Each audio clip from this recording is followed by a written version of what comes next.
Look, it's not that confusing. I'm Rob Harvilla, host of the podcast 60 Songs That Explain the 90s, except we did 120 songs. And now we're back with the 2000s. I refuse to say aughts. 2000 to 2009. The Strokes, Rihanna, J-Lo, Kanye, sure. And now the show is called 60 Songs That Explain the 90s, the 2000s. Wow, that's too long a title for me to say anything else right now. Just trust me. That's 60 Songs That Explain the 90s, the 2000s. Preferably on Spotify.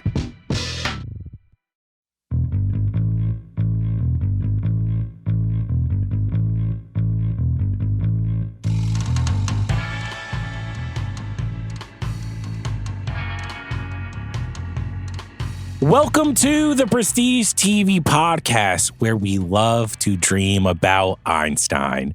I'm Charles Holmes of the Midnight Boys. She's Jodi Walker of We're Obsessed, and we're back to discuss not Pilot's Code. Oh, I didn't update this. I didn't update this in the old doc. We're here to talk about Kiss Me, the 4th episode of Rehearsal Season 2. Jodi, I see that you're repping your Ringer merch. Why so much spirit today? Just because I needed to cover up the top of my head mostly, but also we were just talking offline about the rehearsal being kind of a boyfriend coded show.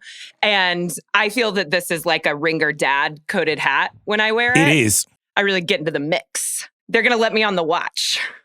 That is a very watch coded hat. I'm wearing a hat today as well because I have a haircut right after this. Okay. So, it's a hat day for the rehearsal crew. Hopefully we're bringing you our best commentary. We're not bringing you our best looks. We are not bringing you the hairlines. Also, Charles, how dare you bring up Einstein this early in the podcast? That might get a few people going. It's a little early for that kind of talk, okay? Let's just get to it. I do have to ask, is this the second week in a row where we've seen Nathan Fielder break character? We'll get into it. I almost feel like he was more broken by Colin than by Mrs. Einstein. Colin broke something deep inside of him and the sort of science he is attempting to create. But yes, he is stumbling upon some real characters. That woman didn't even have a name. I was like, I can't call her Miss Einstein, but I guess she was like, I want to go to dinner with that woman. I want her to be my friend. She was the best. To your point, I don't know what it is, but Nathan Fielder's superpower is finding the most interesting people in the world and just letting them rip, just letting them go. Charles, first of all, that woman would eat you alive. Second of all, I know I didn't know her name because I kept wanting to scream it. I kept wanting to be like, Monica, no! But I didn't know what her name was. I thought she was more so of a Deborah. She looked like a Deborah to me. Debbie, no! She could have... Debbie, you're being wild. But she meant it. Boy, did she mean it. Woo. Well, before we get into my questions that I have for this episode, let's talk about the plot, which is, like most of these episodes, very twisty and very turny. This episode is called Kiss Me, directed by Fielder, written by Fielder, Carrie Kemper, Adam Lock-Norton, and Eric Noda-Nicola. We briefly return to Wings of Voice, the singing competition show within Nathan's larger reality show, which he seems to be getting bored of. It's during taping for Wings of Voice that Nathan takes interest in a young pilot named Colin. Colin is having trouble dating, and in typical Nathan Fielder fashion, the comedian introduces us to a ridiculous new concept called The Pack, in which Nathan hires a group of actors to follow Colin around while he goes on simulated dates to boost his confidence. Through a series of complicated and entertaining twists, Colin ends up going out with Emma, an actress previously hired to be part of the pack. In an effort to get Colin and Emma to kiss, Nathan hires 5 pairs of actors meant to play the budding couple, along with a sex coordinator who is watching it all in what I would say is awe and a little bit of shock. By episode's end, Colin seems no closer to finding true love, but by episode's end, Colin seems no closer to finding true love, but Nathan is now ready to go to Congress. My first question for you, Jodi, after what I can only describe as a very explosive episode of TV last week, Pilot's Code, this one, I think you could call a breather episode, but emotionally, it was almost more cringy to me than episode 3. I was almost like, I was laughing, but I was almost like, this is a pivot. I'm like, oh my gosh. Last week I said that I found ways to laugh that I didn't know existed inside of me. And this week I noticed I was back to I was laughing, but my jaw kept dropping. I think at the point at which he revealed the pack as the method he would be using, and it was the first time the pack all said Colin. It was the first time they all repeated him. My jaw went, because I was just like, what is going to happen? I think, it did not feel like a breather. In some ways, it felt like return to form. But I also think in this episode in particular, the experiments are very flawed. What Nathan is doing is very far from aviation safety in a couple of different ways. Is it? I don't know. By the end, he goes to Congress, and our man, what's his name? Gulia? John G, as I like to call him. John G is just this is some interesting stuff. So I don't know. It seems pretty connected. But Charles, what is he about to say to Congress? If you could guess, what is he about to say to Congress about what he's learned? I really want Nathan Fielder to go to Congress and be like, all right, so have you guys heard of cloning? Well, let me tell you the entire story. At the end of this episode, it basically seems like he's about to be like, have you guys heard of acting? Maybe you could do it at your job and it would save lives. And of course, that's the whole premise of this show, of all of the shows, is you're so far, far, far away. And then generally, he brings us back in some way. I did find a lot of holes kind of in how Nathan was experimenting in this episode. For example, very early on, Colin says, I've tried acting like someone I've not. I fell on my face and it just didn't work. And then by the end of the episode, Nathan is saying, have you considered acting? And that's all fine, basically, because Nathan Fielder has also constructed a world that is so insane and unreliable and unpredictable that then I'm like, well, he's getting it wrong on purpose. He's creating flawed experiments because he's getting bored with Wings of Voice. He's spiraling out of control. He can't figure it out. He's obsessed with acting and sincerity there, because there's always the aspect of Nathan as the experimenter experiencing the experiment, and how is he handling it? Not that well right now. I think what I learned in this episode, and I think we've been talking about it a lot this season, is and I love this actress, whoever they got, she was perfect. When the actress who plays Emma is talking about her sign that she gives to guy that she's on date, the eyes to lip to eyes. Right. It reminded me of the Mary D. Fantastic. Where the funniest shit to me in the rehearsal is when Nathan is trying to be like, okay, so if I do this one thing, it will work for me 100% of the time. This is a repeatable, because there's this moment where Nathan is like, all right, do it to me again. Mm-hmm. And he's like, I don't know if it works. And then she does it one more time. He's like, oh. And she's looking great. I get it. When she's doing it, I'm like, oh yeah, that'd work on me. But for him, he's so confused because not only would it not work on him, he couldn't repeat it. And I do think that's a lot of what's simmering on the surface in this episode is Nathan's sort of aversion to being able to act out sincerity, being able to do a trick, being able to play with someone. And that's so strange because that's what Nathan does. But when he's doing it, there's a whole other layer of prodding and pushing and acting. I think I found this episode particularly uncomfortable because Colin is such a special case. And I do not want Nathan to mess with Colin. I want him to leave Colin alone. So I do have to ask, I laughed out loud when the pack separate from Colin. They all go into this second room.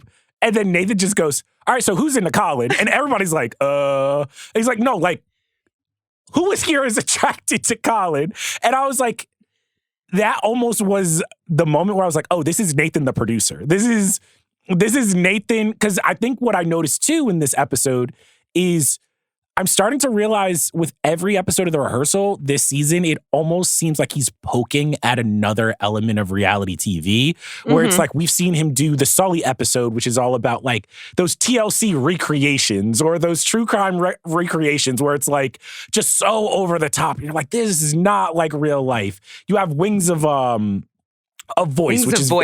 which is very I always much call it Wings of Love, which actually was what this episode was.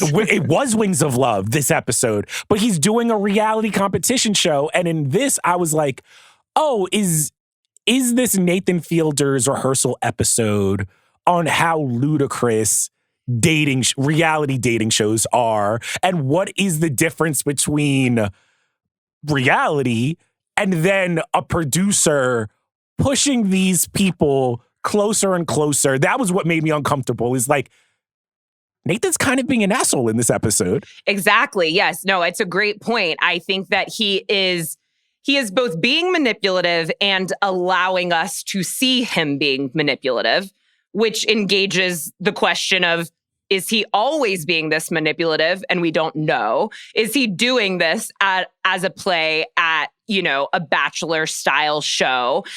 And then, of course, the question that comes with any show like this is, does being sort of pushed or manipulated into doing something make it any less real? If Colin is pushed towards Emma and he likes Emma, if Colin wants to kiss Emma but can't find the bravery or the means or the social constructs to do so, and Nathan gives him those means, however ludicrous they may be, does that make it any less real? I don't know. We're always fighting that good fight over on Ringer Reality, but we're watching it at play here. And that exact scene that you quote, that you pointed out, where he says to all of the pack, so who here is into Colin? I had the exact same or a similar observation where I was like, he looks like the devil. I know he said he looked like the devil when he was like in the flames of the fire in the first episode, but he was acting like a mischievous little fairy. Like he was acting like Puck in Midsummer's Night's Dream in this episode. He's smiling much more than we've ever seen him. It's very disconcerting. Like he's very literally playing with people, and he's also letting us see that. I think to me, that was the part that was like way more off the beaten path of a somewhat direct line to aviation safety, which I would say that last week had almost the most direct line to aviation safety. This was a departure where I kept being like, what does this have to, and that is obviously part of the joke. What does this have to do with aviation safety? But there were also moments where I thought Nathan looked even more devilish when they were all when the three women were it's Emma, Miss Einstein, and the other one. Yeah. And he's basically like, I can't say that you guys should give it a shot, but wink, wink. And there was this moment where I was like, ew. I was like, because he's putting on this, to your point, I was like, why is he being charming? Why is he kidding around with them? Why is he not doing the normal Nathan Fielder thing? He's doing you've probably been around it. When like a producer in any creative field who's trying to get what they want, or they're talking to talent, they have this voice that they do and this way of moving around the world where they're laughing at jokes that maybe aren't funny. They're complimenting you. They're just like, hey, I shouldn't tell you this, but if you want, no one's going to say no. And that was when I was like, this could just be a Bravo Real Housewife. Like, this seems like the producer poking at the bear being like, they said some shit about you. You want to see it? Well, and he's exposing ethical seams, and that's what everyone's always talking about with Nathan Fielder. Like, is this ethical to be kind of tricking people like this, manipulating people into acting certain ways? And I think I always land on like, these people want to be here for the most part. And usually the ones who have a bad reaction to it are the people who want to be there the most, but also want to have more control over the way that they're portrayed, most likely because they usually have more control over the way they're portrayed in their own lives. They are capable of that sort of acting that Nathan talks about a lot and also seems to kind of hate. Like he's very confused by charming people or people who navigate the world with that kind of skill. Whereas someone like Moody kind of doesn't always have a ton of control over how he comes across and is probably just fine with being like, yeah, I seem kind of awkward on screen. I am kind of awkward. Colin's hitting new levels of... He was Moody 2.0. Do you want to be... Why are you here? Do you want to be here? And at the point at which he sort of like hit Nathan with sheer silence, Nathan is asking him about kissing and dating, and while they're observing all of the Colin and Emmas acting out the scenes in the 5 studio apartments in a row, and he just doesn't answer Nathan's question. And I was like, oh, Nathan's met his match. Did you end up feeling bad for Colin? Because there was a moment watching this, part of my cringe factor was either Colin is a super, super great actor who's not breaking when there's a literal pack behind him repeating every word he says, or this is a guy who is either doesn't get the joke, doesn't get the humor, or is taking this very sincerely. And there's just like this devil in the corner in Nathan Fielder just like poking at him a little bit. And I was like, this is difficult I feel bad. Yeah, I mean, I think I went back and forth because the times at which I felt bad were that I did not want Colin to have to talk to Nathan because Nathan is who makes him most uncomfortable.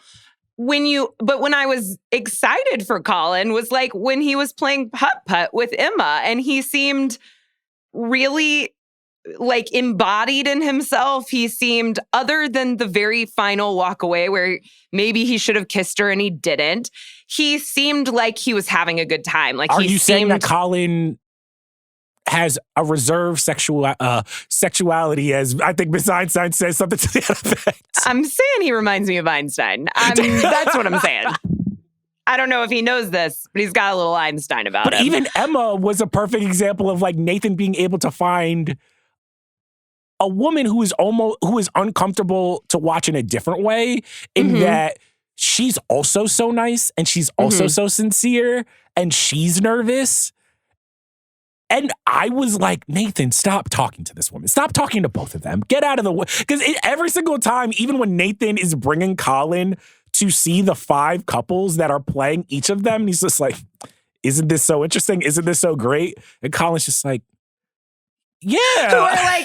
They're like actively inside of each other, and Colin is having to like watch that. I mean, it is so wild what is happening on those sets. With Emma, Nathan gets in my head of like, well, how sincere can actors really be? Because I'm like, this woman seems so nice, and I don't know, maybe there really is a connection happening between Emma and Colin, but then I'm like, but she also came on this set as an actor. And she knows there are cameras. And she knows this is a TV show.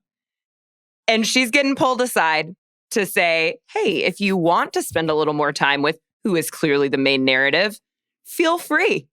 And she chooses to do it. So then, and this gets back to The Bachelor of like, are you here for the right reasons? Is Colin the reason? Or is more screen time or acting the reason? You're saying that Emma, this might have not been true love. This might have been a screen time play. You're so mind. jaded. Jaded Jodi over here. Deep in doesn't the sauce. believe in fucking true love between my 2 favorite people now. What? But what I do believe is that it could have started for the wrong reasons, screen time, classic wrong reason, and turned in to real love. And that's the other thing about, you know, the waffling back and forth on, do I feel bad for Colin? I don't want Colin to have to talk to Nathan, who clearly makes him very uncomfortable. I do feel like something good for Colin is happening with Emma. He is coming out of his shell. And what do I know? Nathan created that scenario. Like, Nathan did bring them together. He did manipulate him into something that might be good for him. I still maintain my reservations about if it actually has any bearing on aviation safety. I'm going to put you on the spot right now, Jodi, as our resident expert on everything reality TV show related.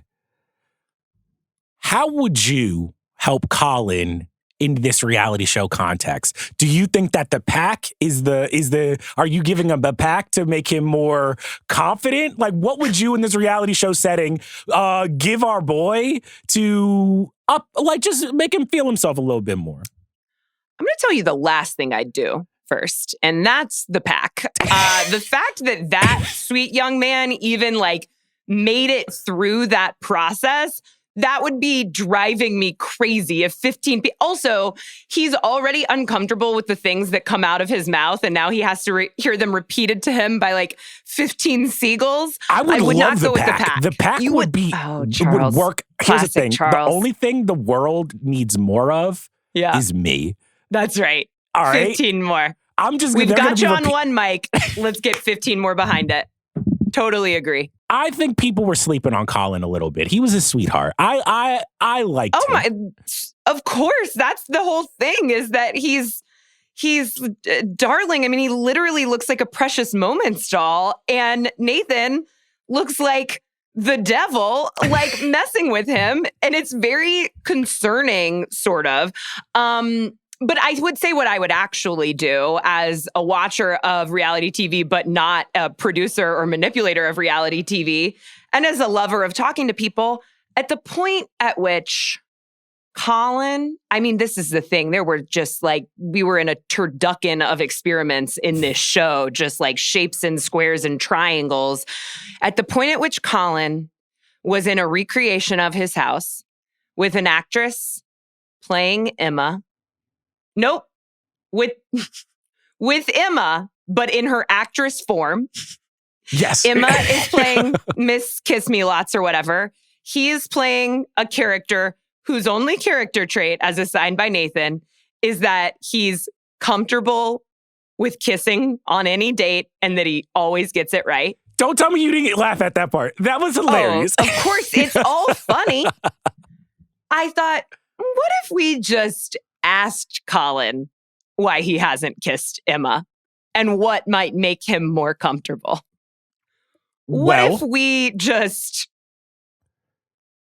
asked? To be clear, I feel as if the eye to the lip to the eye move, I was sold on. And the fact that Colin kept missing out on it, I think Nathan didn't want to embarrass the actress and wanted to give that move more time to breathe, to be like, hey, he might just be impervious to this move, but it's still a great move. Oh, it's a great move. I think we've all either used it or been on the receiving end of it. It works. When you see her doing it, it works. And generally, no, it was interesting to hear her be like, I've talked about it with the girls, works every time. Because I would say that typically when you're doing it, eye, lips, eye, you're doing it because you want to kiss someone. Not because you want to manipulate a situation where someone wants to kiss you or to be kissed. I'll be honest. How you using it, Charles? Isn't this all a manipulation? You know what I'm saying? Once you got to pull out the move, Nathan Fielder might be right. It's all a manipulation. We're all actors, you know? I know. This episode is, it gets you thinking. I think it had me in my feelings a little bit for Colin and for what was happening.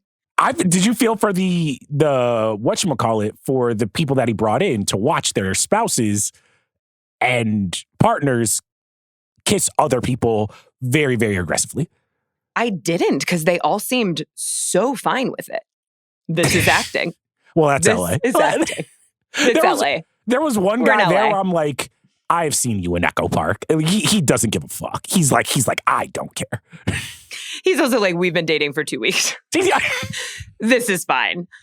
No, I did not feel bad for them, but I do think that this episode, and I know I quote it every week, but it's like really what the season is always coming back about to me, is that line that he says, I think in the first episode of the season, I've always felt that sincerity is overrated. It just ends up punishing those who can't perform it as well as others. Yeah.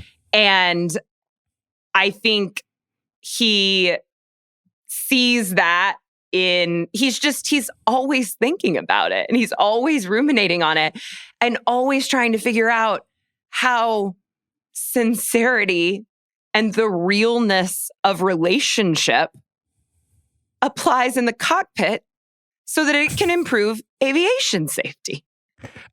And I just keep wondering if all this work might be better served elsewhere. I mean, there is, to your point about this being about sincerity and how you perform it and his inability to do it, this might be a stretch. But I noticed that he kind of picked up something that Meredith did, where he had, in this episode, he has a catchphrase he keeps going, where he ends anytime he's pitching someone on this crazy rehearsal type thing, he goes, "Let's let the games begin." And I'm like, yes. Is this are you trying to make this your fantastic? I kept thinking that was going to come up because it is so manipulative. It puts people in competition. And the first time he says it is when he's sitting with the three women. I know that we've touched on her, but it's actually just like never enough to talk about. Let's talk about the woman who's obsessed with Einstein. Sexually obsessed with Einstein. You need to start us off. I love this woman. Like I will protect this woman to the ends of the earth. She gave Nathan, I've actually it was such a wild ride of hearing her do this monologue about her sexual attraction to Einstein that has existed since she was, and I quote, a girl. It was it truly rivaled Nathan in the twists and turns that it took of I could not possibly have expected one sentence after the next. First, she says, I was turned on to him about Einstein. And then she says that happened in a wet dream. And Nathan says, what's a wet dream for a woman? And she says, well, women can get wet too. Yes, ma'am. Yes, ma'am. How about we call this man out on his gendered ideas of arousal? But yeah, that was when I was just like, all right, that's too good. I was like, that was a moment where I was just like, this is the exact thing that the Nathan Fielder character would say in this moment. That's what gets the Redditors going. Could this woman possibly say this perfect thing? And Charles, my answer is yes, that woman is a sexual dynamo. She was locked and loaded with that answer. What is a wet dream for a woman? Well, women get wet too. And then she proceeds to give a monologue about Albert Einstein. She does exclusively call him Einstein, and how she explains that her wet dream was actually a waking dream. She was fully awake, reading an Einstein biography, and thought he was so sexy. She said, and I read his story, and I was like, this is the kind of man I would have loved.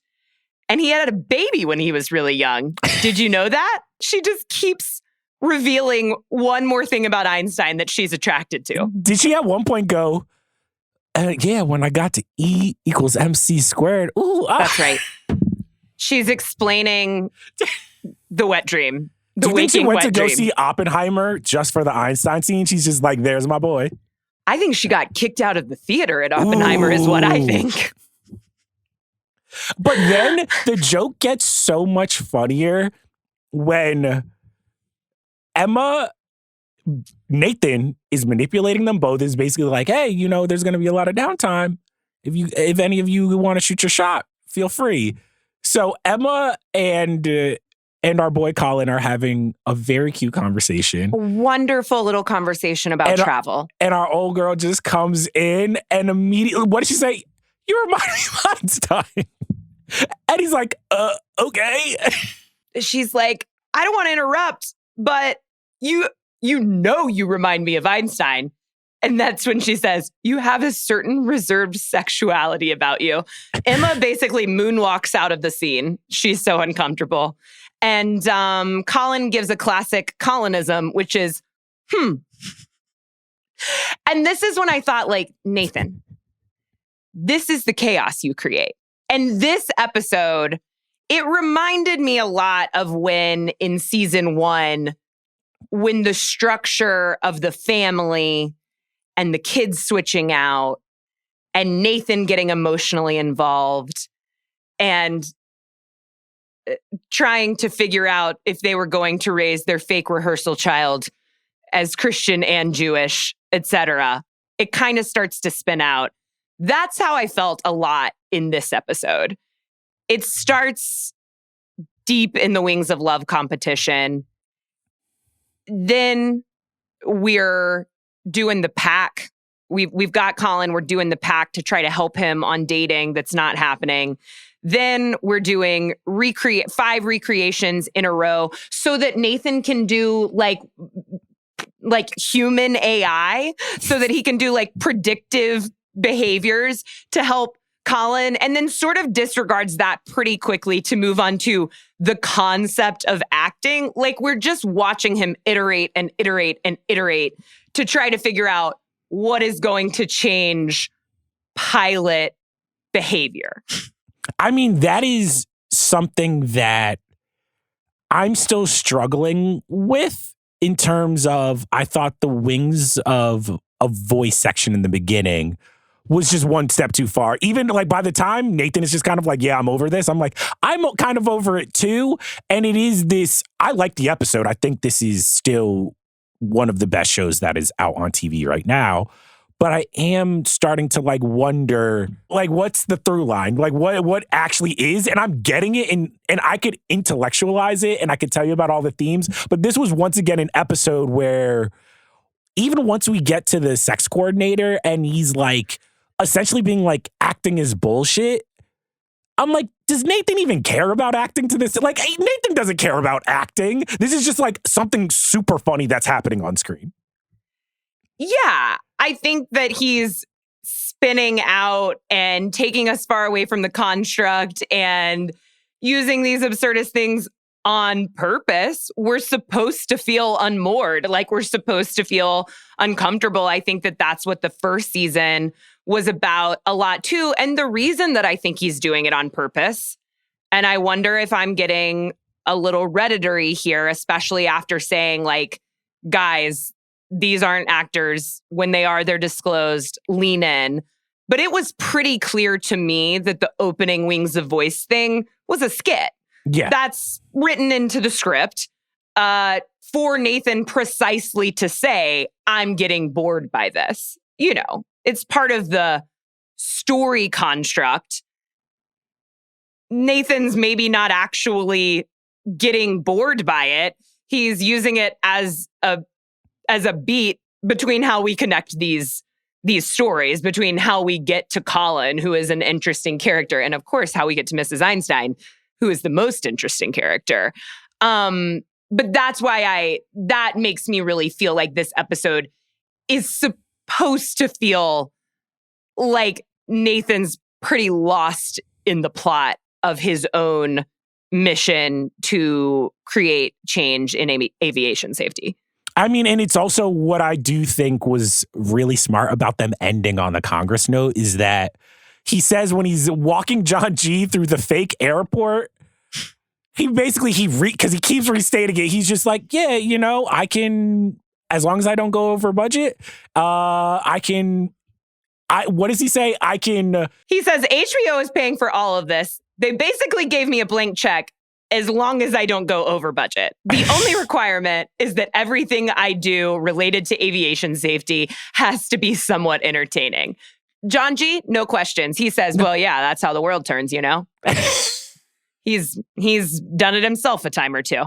I mean, if I'm John G, I would say Nathan is making some points. If Nathan's point, like you already kind of said it earlier, is what if we all just acted like we were actors? And I'm just like, that's a very armchair philosophical.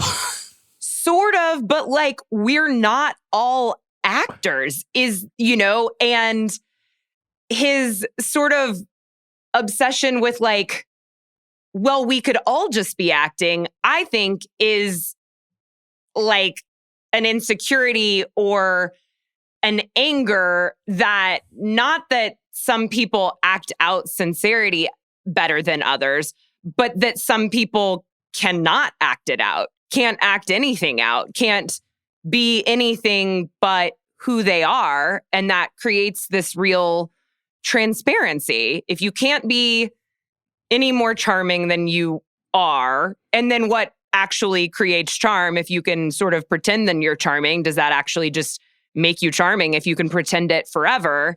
With someone like Colin, who I think Nathan, or the character of Nathan, sees himself in, there is a depth there that is not rising to the surface. His inability to be himself at all times is not because he's acting, it's because he's incapable of acting when he is incapable of being himself, when he is in uncomfortable positions that push his true self further and further down, and creating all these scenarios that might help him act it out.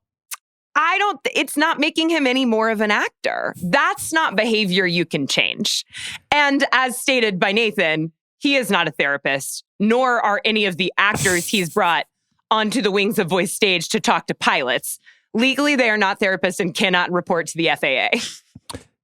That was hilarious. But one thing you just said, if we're looking at the show through the darkest lens possible, is there a level of like, sometimes I don't want to call it anger, but like with Nathan, the thing that I feel like so much of his work is about is like, can you actually change behavior or yourself? And especially with Nathan, I think Nathan is probably naturally a very off-putting person or a very awkward person, or the type of person that would benefit from there being rules to society where it's just like, I don't have to infer when a woman is looking from my eyes to lips to eyes. If we all were just like agreed that was the rule. It was funny. One of my little homies was like asking me, he was like showing me his Hinge profile or whatever. And he's like, yeah, can you give me your thoughts?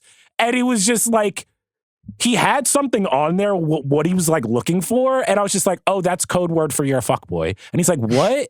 And I'm just like, yeah, you got to turn that. You got to change that to like long-term relationship open to short. What was it? Oh, does he have it? He's looking for. I think it was like short-term open to long. And he was like, he looked at me. He's like, wait, he's like, women think that I'm a fuck. I was just like, no. That's like, I'm like, yeah, but you didn't do anything wrong. It's just. But be honest about what you're open to. If you're not open to a long-term relationship, don't put it on there. But that was a moment where I was watching this episode and I was going back and I was like, oh, for Nathan, that is something that bothers him. The fact that you're just like, oh, there's this rule that maybe 60 to 70% of society understands. Like, if you do this, you're a fuckboy. If you do this, that means someone wants to kiss you.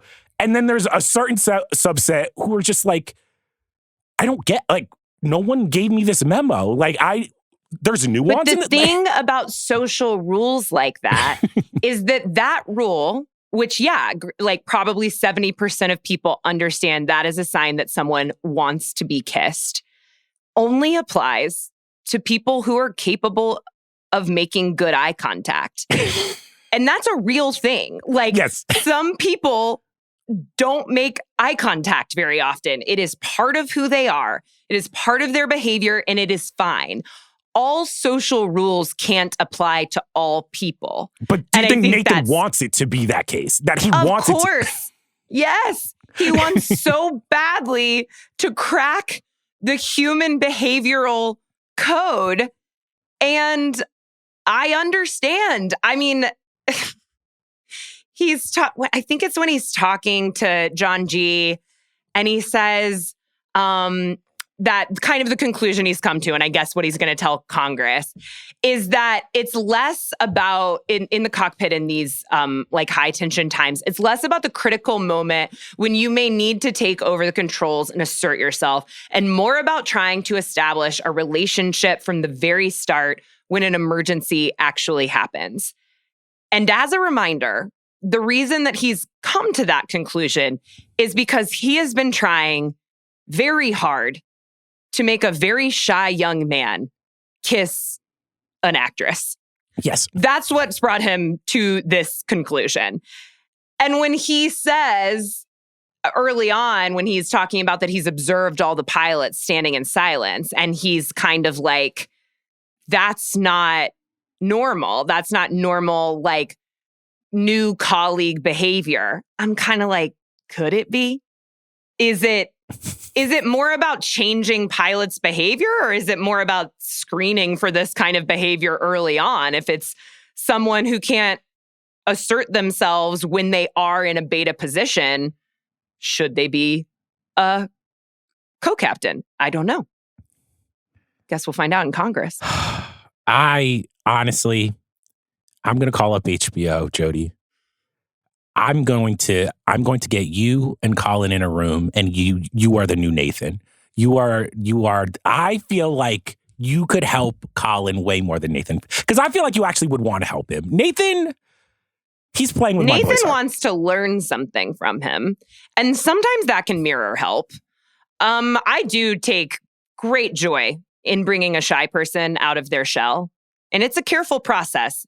It rarely involves actors or immediate kissing. So that's a difference in mine and Nathan's approach. Whoa, we don't know if this was immediate kissing. I wish they would have given us the timeline of how long were these dates? Like, how long was this process? Was this like a week? Was this 2 weeks? Was this 3 weeks? To me, it seemed to move pretty quick, but interestingly, we were not on the first date. Nathan was not invited to the first date. He wasn't invited to the second date either, but there were seemingly cameras following them around stealthily. I will also say, on that second date, I don't know if my girl, the signs were as obvious as she had made them seem. I was just like, I don't think Colin fumbled that too badly. Well, he didn't. And the thing is, if you subscribe to these social rules, if you are Nathan and you come to believe that all kisses on early dates come about because the woman or the man does the eye lip eye move, then what's the inverse of that? That someone doesn't want to kiss if they don't do the move? He's dealing in pretty tricky, very gray areas that he is often trying to make black and white. And that's what I feel like we're pretty deep in this episode, is like attempting to force. I mean, he talks about it several times. Like, he uses the word force a lot. Like, I can't force these people to do this. Ethically, I can't do such and such, much though he may like to. I mean, you already brought it up. I think I start getting uncomfortable, and Nathan Fielder is doing it on purpose, where in the first season, when the family shit starts getting too real, when you realize there's a bunch of kids, there's a woman on the other end of this who will want a family, and you're like, ethically, where are we going? And this was another episode where I was like, all right, there is a line here, Nathan. And I feel like you are pissing on it with every single successive minute of just like, these are real people. I get that one of them is an actor and would love some screen time, but there does seem like we are up against even my ability to be like, dog, stop being mean to poor Kyle. Like, just let this boy be. Oh, Charles, when he kisses her on the cheek. The kiss on the cheek was rough. As an actor. Well, that's why, like, you asked, what would I do? I would ask him if he wants to kiss her. That was what made me uncomfortable, is I was just never totally clear on how into this Colin was. And I think that the likelihood is that Colin is also doing it for growth. That Colin knows that he's in a somewhat socially precarious position. And he says that he doesn't have much of a social life. Being a pilot makes that even harder. Being a pilot makes it hard to date. There's clearly a story there, because Meredith said the same thing, and worth some exploration. I think, like, if I'm treating this as an actual experiment, I would have wanted this episode to be following the train of what I would have wanted it to be, a little more serialized, of following what Nathan figured out in the last episode when he cosplayed Sully for a whole lifetime. You wanted a little bit more Sully. Of course I wanted more Sully. I always want more Sully. And I personally felt like he was onto something but where he picks up the tale is finding out that pilots could be at risk of losing their license if they go to therapy, which I think is a bit of a jump. And maybe, I don't know, maybe if we're going to fix aviation safety, maybe we start there with, maybe that's what we go to Congress about. Could we figure out a way that pilots can freely express their mental health struggles in a therapist's office if that is the issue? Or should we make a dating app for pilots and people who understand how tough their job is? Nathan? I just called you Nathan because it felt so Nathan Fielder-like. Charles? That's a great idea. You know what we should call it? On the Wings of Love. Hell yes. We're going into business, Jodi. But guess what? I'm changing our email segment, okay? I have a new name for you. You got to be iterating. You got to be iterating. I'm iterating. We are building this rehearsal space. So I want to call this Wings of Podcasting now. Okay. It's gorgeous. Yeah? Gorgeous name for a baby girl. Yes. I love it. So we have 2 emails. Would you mind reading them today? And if people are interested in emailing us, let me get this email. prestigetv@spotify.com. prestigetv@spotify.com. And what I have to tell you is not only do we love getting your emails, we do read them. Everybody can't get on the show. We're so sorry for that. But it warms my heart that you guys are sending us crazy, insightful, emotionally complex, written just like messages from your heart. Do you have anything to say to these emailers? Well, I was wondering, Charles, if you have anything that you want the people to be emailing us about, because these do really spark our curiosity, inspire our conversation. You want to know what I do want to hear more about? I need to own up when I'm wrong on this podcast.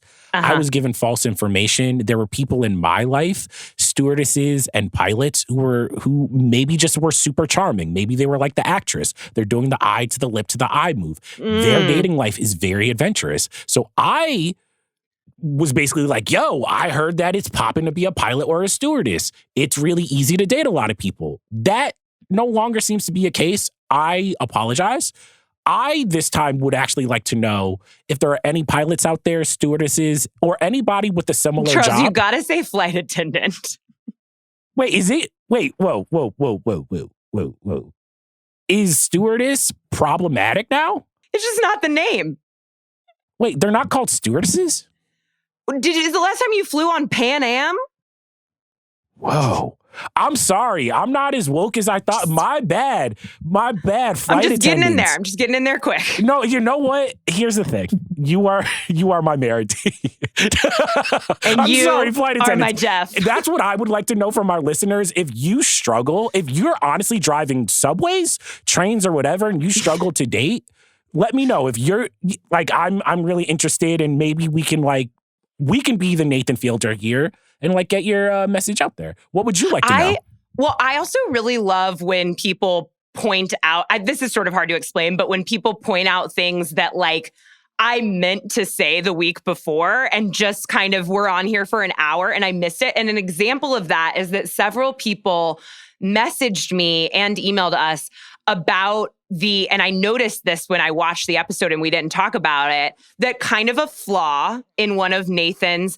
And again, one of the people who emailed about it said like, it could be a flaw on purpose. That is always an option. Nathan Fielder could be trying to make himself look dumb and not like a trained behavioral scientist. But when they were doing the experiment with the cloned dogs, and they're trying to see if the cloned dog will react to a diabetic seizure, we know that when dogs react to things like that, it is usually like scent-based or pheromone-based or something like that. So those women pretending to have a diabetic seizure is not going to trigger the same biological response in a dog as it actually happening, much as those dog owners might have liked to imagine. So are you basically saying that Nathan Fielder should have had people who are actually going through a diabetic seizure if he wanted his experiment to actually be true? Yes, because that is so within the realm of something Nathan Fielder would do. It's absolutely within the realm. This is where we're drawing the line. You made an entire Panda Express in a recreation of the Houston airport as a skit, as a little vignette. I loved the Wings of Love singing competition thing where they broke out into the genres and were still singing Amazing Grace. I was so pissed when it was like, what? It was country, techno, hip hop, electronic, and R&B.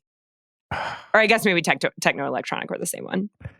Anyway, R&B, let's get to these emails. Okay. Back to Wings of Podcasting. Email us, please. Ryan hit us with a Nathan Fielder encounter, and something you said earlier reminded me of this, of Nathan being sort of off-putting. And he was telling us how Nathan lived in Toronto a few years ago and was honing his skills doing college comedy. And he had this daily comedy show that he did. He said, for a laugh, look up Nathan on Your Side on YouTube, and you'll see some great early bits with an unfortunate laugh track. But when Nathan For You launched, Ryan says, I was walking downtown and saw him and said, hey, I love your new show. Just had dinner with some friends and told them to watch. He looked me dead in the eye, paused for a few seconds, and said, keep doing that, and then continued on. I'm not sure which version of Nathan I was speaking to there, but it always stuck with me. I bet it did. Hell yeah. That's player shit. Hell yeah. Keep doing that. My question for you then, Jodi, as someone who I've realized is the reality show whisperer, how would you have rehearsed with Nathan in that interaction? What could he have said better that was a little bit more cheery, a little bit more, may I say, sincere? I would say, knowing Nathan like I do now from the show, imagine that you are trying to manipulate this man into doing something for you, because that is seemingly the only thing that brings a smile to his face.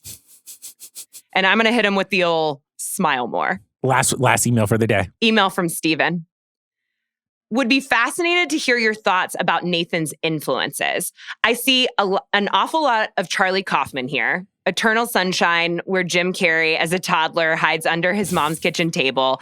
Synecdoche, New York, where a director hires actors to play actors playing different versions of himself. Charles? I mean, I'm going to be honest. Steven hit the big ones. No, I would say I was going to bring up Schenectady actually in this episode, but when we got this email, I'm like, I'll wait to talk about it now. What I think reminds me the rehearsal of Schenectady the most is I'm learning that the rehearsal is a show about scale, and it is about building upon not only sets, but building upon the bits. And basically Nathan Fielder creating a world and a family and a language. And I'm almost positive we're probably going to get maybe a third season at the least. Yeah. Now we have the Lizard Lounge next to a Panda Express that's inside of an airport. Where does the airport go? Ooh, the airport's not disappearing. You know what I would love for people to email us about at prestigetv@spotify.com is like your favorite pieces of like world building happening in the rehearsal, like your favorite pieces of lore, the Alligator Lounge, the returning people. I don't know Wings of Love seems here to stay. That seems, or even the fact that the curse now is a recurring, he's like, I'm going to get one more shot in this episode. What did he say? Oh, what did he say about Paramount? I'm trying to search for the exact. He says about acting. This was confusing to me. I recently acted in a dramatic series, The Curse, on Paramount Plus, a network with some questionable viewpoints. Get him, Nathan. Get your licks in, babe. Also that he kept referring to, as we're seeing on screen, Emma Stone, one of the most famous A-list actresses we have. And he just keeps calling her an actor. Like, I had to pretend like I was in love with the actor on screen, but I wasn't. And I didn't feel anything. It was such a great extra layer. I thought Emma Stone was about to pop up on Rehearsal. Like, I did too. Because she always will. She'll do anything for Nathan. She popped up at the Alligator Lounge. The Lizard Lounge. Schenectady. So that is the Kaufman. You are absolutely right. The listener, Kaufman, Schenectady. This is the Rehearsal is a show that I'm kind of interested in terms of depending upon how long he does this. How big do you think the Rehearsal can get? How big is HBO's budget? I'm at a point where I'm just like, are we going to end up getting a making of the Rehearsal show where like the next season is him just actually being next to Casey Bloys in the HBO offices being like, this is the show now? I mean, I think if it keeps going, if it keeps iterating at some point, because this was kind of the crazy thing about the premise of this season and then kind of the joke of or the just like wild absurdist thing of when the trailer came out and receiving it is like, I think at some point we get to Nathan touching the real world. You know, it was kind of like when we found out what this season was about, it was like, has Nathan Fielder been affecting air travel? Like, is that why this happened? And in fact, it's sort of the opposite. He's out in front of trying to figure out how to make it safer. But then I saw people making jokes this week about like, was Nathan in the conclave? Like, did Nathan get us a Chicago Pope, et cetera? Like, what are the limitations of Nathan's power? Seemingly nothing, at least in his ability to get people to play along, I think is like the most heartwarming way to put it. And so I think at some point, if he keeps iterating, keeps figuring out different ways to do rehearsals inside rehearsals inside rehearsals. I mean, at the point at the end of this episode at which he was beginning to focus on the chemistry of the actors who were representing the real couple so that he could use it as a predictive tool to evaluate how Colin would act on a date, so that Colin could better connect with other pilots, so that Nathan could learn about pilot behavior, just in case there's a potential crash and they could do better in the cockpit. If he keeps iterating like that, I think at some point he's going to like touch something real, touch a story that we already know about. And then we see it in season 7 of The Rehearsal. And it's like, oh, Nathan Fielder did that. Outside of movies and TV, are there any reality shows that you feel like were an inspiration? Because to me, this is like, there is like a line of like 2000s, 2010s, like TLC shows, home makeover shows, like the type of like, I'm going to like build, like part of the show is like, I'm going to build this set and then I'm going to put people in the set. And like, there's like, I can tell, and there's just like his love of a certain type of 2000s singing competition shows. Obviously, he worked on one where it's like, I think a lot of the influences, like even in camera work, in the jokes, in the setups, is sometimes it feels like a love letter to reality TV that we don't get anymore. That was a little bit more, less produced and a little bit more rough around the edges where, like, does that make any sense? You watch way more reality TV than me, but this reminds me of reality TV that I grew up with as a child.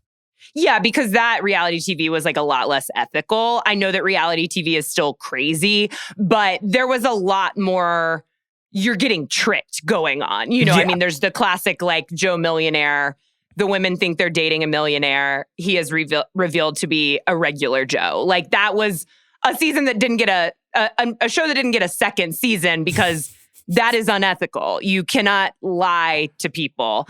And I think that is like the line that Nathan is often treading is like, you think this is unethical, but it's actually fine because I'm doing this or I'm doing that. But interestingly, and this doesn't exactly answer your question, but when I was watching this season or this episode, I was like very acutely reminded of something that is currently happening on the Bravo television show Summer House, which we cover over on Morally Corrupt on the Ringer reality feed, because Nathan said about the dating scenarios, I had a theory that at the start of a relationship is a great parallel for two pilots. And then he goes on to talk about kind of like the pressure of how you behave in that time. He says, but the pressure of trying to show the best version of yourself can prevent you from sharing what you actually feel. And this is literally what is happening on Summer House right now between these two share house members who started dating. And this guy, Jesse, who I'm sure could use your help on a Hinge profile now, because he's definitely single now, we talked about this on the episode this week, he's messing everything up with this girl because he wants to seem so cool and secure that he's not allowing her to know him. And this is my quibble with Nathan experimenting like this with the love life of Colin and wanting to relay it over to the professional life, is that, like, let's say Colin kicks off a relationship with Emma in a situation where he's been acting. That might get you a kiss, but it's not going to get you love. To be loved is to be known. He's got to let him be known. Well, it's 2020. I could not disagree more. This is 2025. There's no such thing as love anymore. Okay. Oh, come on. Jaded Charles. No. Cynical, critical Charles. Yes, I'm back. Okay. Let them know you, Charles. Let the people know you. All I'm saying is that if you want to win, pull up the walls. Don't let anybody know the real you. Everything is be an actor. Nathan is right.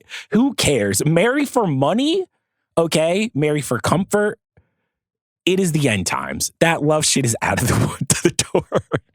Hey, Charles, as a bit of an intellectual man yourself, I got a lady you should meet. As a man with a reserved academic sexuality, I know a woman who I could set you up with. So I'll give you a number, and it doesn't have to be love. It just has to be a connection. It might be. But with that, that has been our episode of the Prestige TV. Thank you to the best head captain that a co-pilot could ever ask for, Jodi Walker. Shout out everybody who makes this podcast possible. I'm talking about CT. I'm talking about Grady. I'm talking about Justin Sayles. We will be back next week to talk about the rehearsal. Send in all your questions. Thank y'all for listening. And, have a nice dream about Einstein.